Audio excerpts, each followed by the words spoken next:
Split keyboards are already pretty uncommon.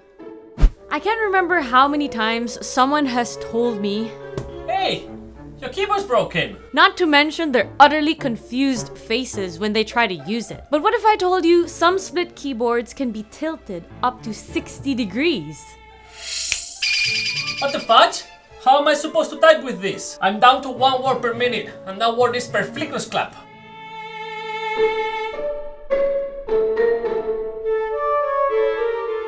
Hi Digmates, Dominic here. Using a tented keyboard like the Dygma Defy or the Dygma Raise isn't that complicated, and it helps a lot with ergonomics. 93% of our users that switched to a tented keyboard said they felt less pain in their hands and shoulders, and 97% would never go back to a conventional keyboard. However, tenting changes the position of your hands, so you'll also need to adjust your setup and the way you sit. But why? And how exactly? Lucky for you, that's the topic of today's video. Now imagine a coordinate system. The table would be the x-axis, your body, the y-axis, and the depth of the table, the z-axis. On conventional keyboards, you place your hands very close together, near the center of your body. If you take a look at your index fingers, which we'll use as reference, they're almost at 0.0. With split keyboards, your hands move in the x-axis. This helps open your chest, push your shoulders back, and keeps your back straight. But what happens when you start tenting your keyboard? Well, in this case, your hands rotate and your index fingers move along the x and y axis. Let's get into deeper detail, shall we? First, let's consider the interactions with the y-axis. As we said, your index fingers go up as you tent your keyboard, so the logical solution would be to rise with them. Otherwise, we might find ourselves with our wrists way higher than our elbows, pressing our forearms against the table, which we really want to avoid. Plus, a keyboard that's too high or too low can cause strain on your neck and shoulders. So, what do? The easiest solution here is to raise your chair to ensure your elbows are close to a 90-degree angle. Maybe gently, not like that. If your legs are hanging, get a footrest. If your chair isn't adjustable, you could use a firm cushion, but we recommend getting one that is. The next option is to get a standing desk.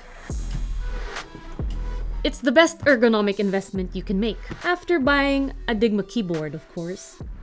Thanks to its adjustability, you can calibrate it centimeter by centimeter until you find the perfect setting. Now let's talk about the x-axis. As we pointed out before, when you use a tented keyboard, your hands also move along the x-axis. This enlarges the space between the halves of the keyboard, which also changes your posture. To compensate for that, you have two options. First is to bring the halves closer together, or you can tilt the halves inward.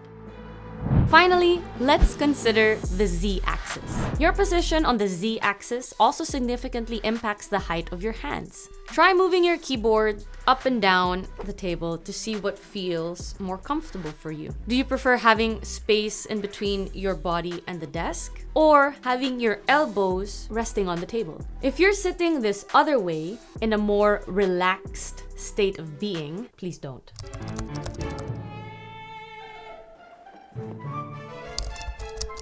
Seriously, try a more ergonomic position by sitting upright. Or you can also bring the tented keyboard closer to you and lift your chair a bit. But what about the mouse and other accessories? Well, if you put the keyboard halves closer, you'll squish the mouse. Also, now that there's this tower of a keyboard, you might find yourself having trouble reaching for your mouse in the middle.